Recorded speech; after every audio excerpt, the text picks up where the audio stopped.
I love the movies, and that's what started me down a road.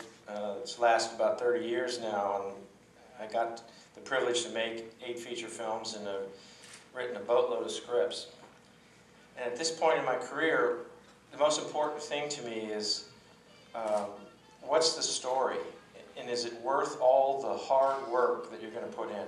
Because let me tell you, it's a very, very difficult job to mount a film and get it made. And so what I'm always looking for is a story that has all the elements that will create not only a commercial success, but a dramatic success.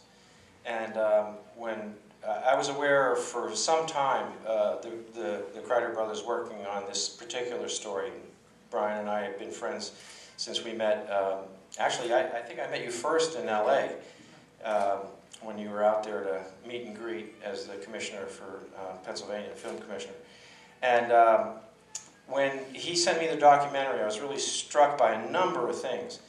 You know, this story is really, it's an important story because it's historical. I mean, it changed the insurance industry.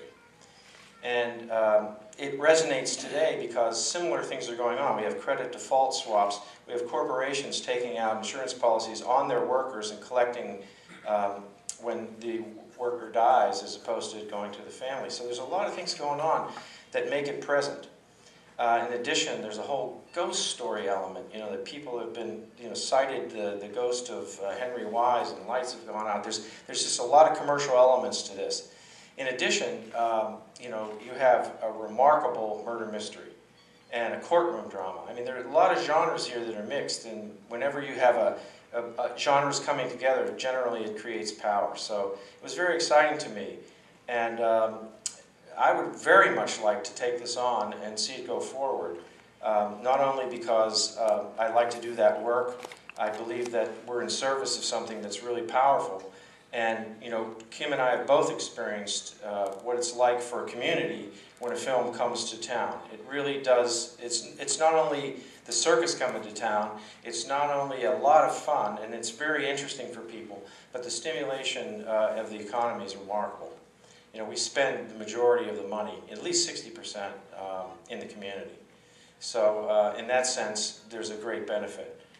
And I guess just to finish, I'd like to say that one of the things that I like to tell the students I've taught for a while at USC is there's no business like show business. And once you get in it, it gets in your blood. It's just a remarkable thing. It's just a joy. And I hope you get to experience that. Cheers. Thank you, John. Just to follow up, actually to touch on something that Rowdy had mentioned as well as... So the quarter of the budget is already in? Yeah, we have to qualify by being viable, you know, and that's these boys' jobs to submit the information to the state, and you guys know more about that than me. But, you know, the great thing is that a lot of states are doing film incentives, and, you know, the reason they're doing it is because when a film comes to town, they spend a boatload of money, and it stimulates the economy. And so the state is willing to give some of that money back to the filmmakers to incent them to come and do their pictures there. So there's a lot of competition between the states now, and the subsidies keep going up. So it's really good. You know, I mean, we need jobs. We need the economy stimulated. I think one of the cool things about this project is the way the cast is that you can attract with a great script a really strong group of actors who will have an impact around the world. Typically, the way films get financed is and then distributed is with the development money, which is, as you know, the hardest money to raise. It's the angels in. You guys that having gotten 6 people involved already is nothing short of a miracle. And that the next step is then raising the production funding, and then following that the distribution funding. But oddly enough, those bigger amounts of money are not as difficult to raise, because once you have a great script, then you can attract great cast, and with great cast you can attract great distribution. They all kind of fit together in parts of a puzzle.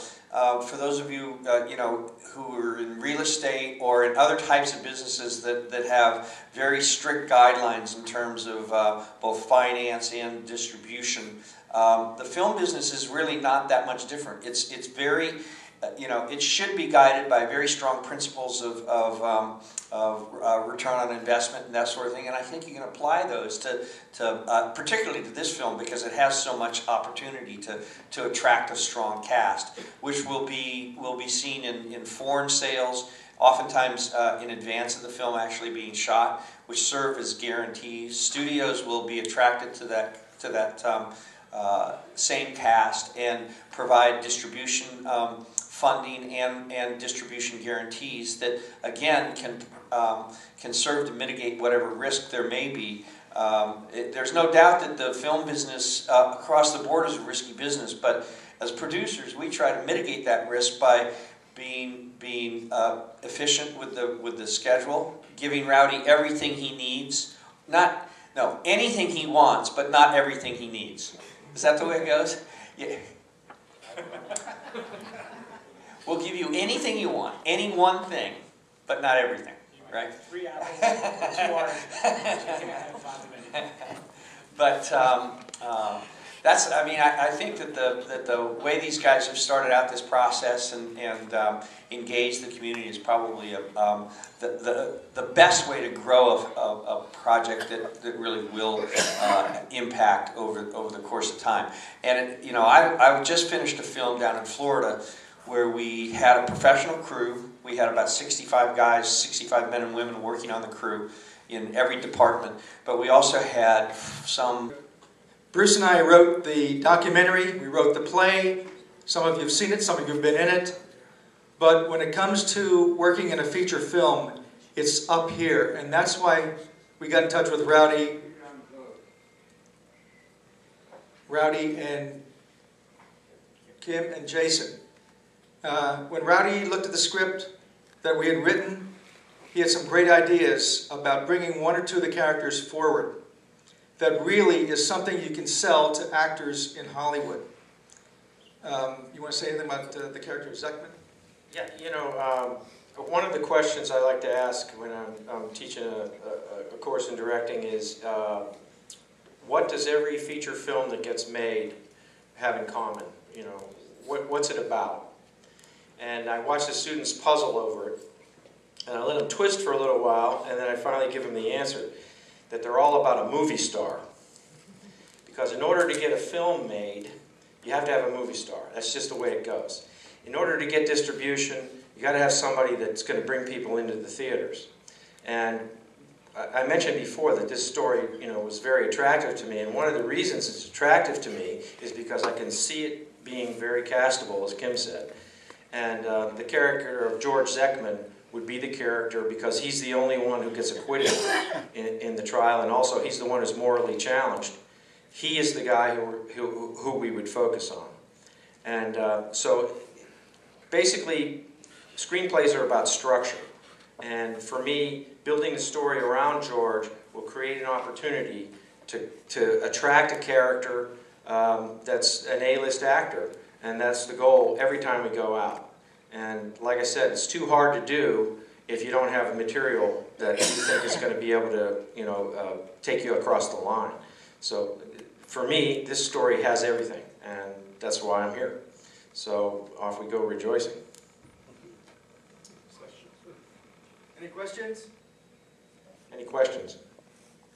The development budget on this is about $150,000. They've raised some percentage of that. Yeah, just about 100,000 so far.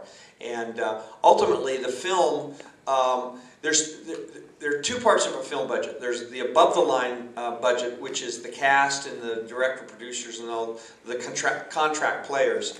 That is a part of the budget that can fluctuate depending upon if you had a superstar come to the movie, Leonardo DiCaprio. He might cost you $5 million or $10 million, but the studio would pay you that in what's known as breakage. The below-the-line part of the budget, which is the film crews, all the equipment, the vendors, the post-production, and so forth, is a fairly fixed amount of finance, and it's very difficult to actually write a budget until you have a final script. You can back into a number, but it's more important to really once the script is fine-tuned, then you go in and you break down that budget, and then you can start getting your vendors and figuring out all the deals that need to be made. So Jason and I work closely together with the guys and the local community to maximize the efficiency of that, to get as much value out of every deal you can, and give Rowdy everything he wants. But and then the final component of financing a picture is the distribution funding, which is known as P&A, or prints and advertising. Sometimes independent filmmakers oftentimes will augment the production budget with some P&A financing, simply because as you're going forward, the filmmakers know better than anybody else how to market their product. Sometimes distributors, even though they may have skin in the game, they're used to throwing up big billboards and buying television ads, where it may be better to do this by word of mouth, or to spread it through local communities in some other viral way that the studios won't necessarily think about. So sometimes bringing marketing dollars, having some publicity associated with the budget itself, is a really good way of hedging your bet, if you will. Does that answer your question? Yes, thanks. Sure. You'll be... Somebody, owner of Booby's Brewery is Sam Allen right here. Raise your hand, Sam. Who also played the insurance commissioner. And I got to start clapping for your father, who played the victim, Joe Raber. Howard.